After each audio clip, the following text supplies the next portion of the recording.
because we've kind of lost the history of what bars did, and what they served beyond just going there to drink and watch a drag show, which are, you know, important, great social things, but some of the history, the community has been lost over the years for folks.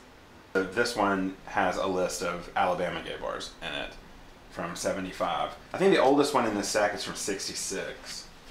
But this one in 82 is really interesting because this one has bars and businesses, but it also has cruise areas. In Birmingham, you know, to be connected to the civil rights legacy and everything that we have here, and to be a hub to connect people to these local. There's from the Pride festivals that we got people to sign. There's one from Auburn's Pride because it was their first one, and then one from Birmingham because it was their 40th. So the Invisible Histories Project is a way to collect, preserve, and make accessible queer and trans history across the entire South. It's a missing field within history, within archiving, and within community access, and so we want to make sure that we're preserving, collecting, studying, and then, you know, giving back to the community all of those missing histories.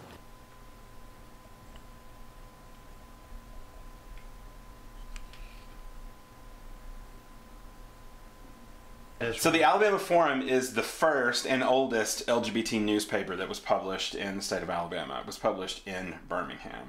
And so part of what we want to do with the project is give Southern history back to queer Southerners, and then to use that as a mirror to the rest of the country. Look at what we've been able to accomplish here.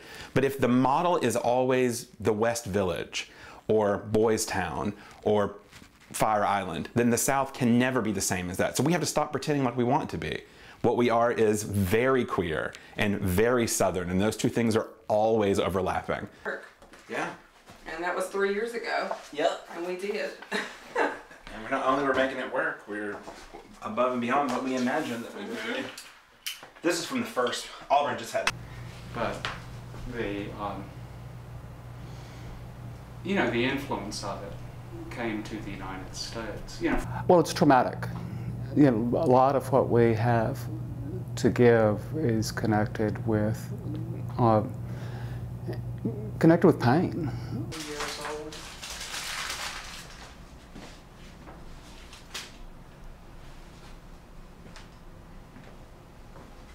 The LGBTQ community has to rebuild its history all the time, basically because we're going to face threats in the future. The AIDS epidemic, you know, directly affected half of the LGBTQ community with disease, and the only way we were able to we've been able to sort of overcome it, beat it to a draw, is by coming together and being a united community. Oh, it's the gay. Okay, I got that. Oh yeah, I like that one. Do you have that weird one with the?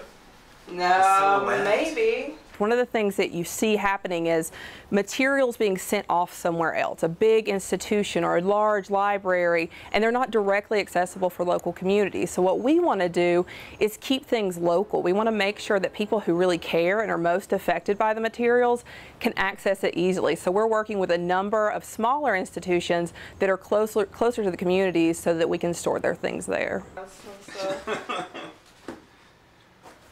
So Glenda's box is really interesting. That's gradient. Okay. So Glenda Elliott's. I'll go over here and put this down so I can see what I'm doing. To be out and be wearing a shirt, right? So here's one from Glenda when she was working with the Safe Zone program at UAB. Imagine what it would take to wear this rainbow triangle on your body. So it's not. I thought for their first queer group at UAB. Nice. But I think I left it out there. In my haste. All the things that we did. I forgot about my personal archive, which I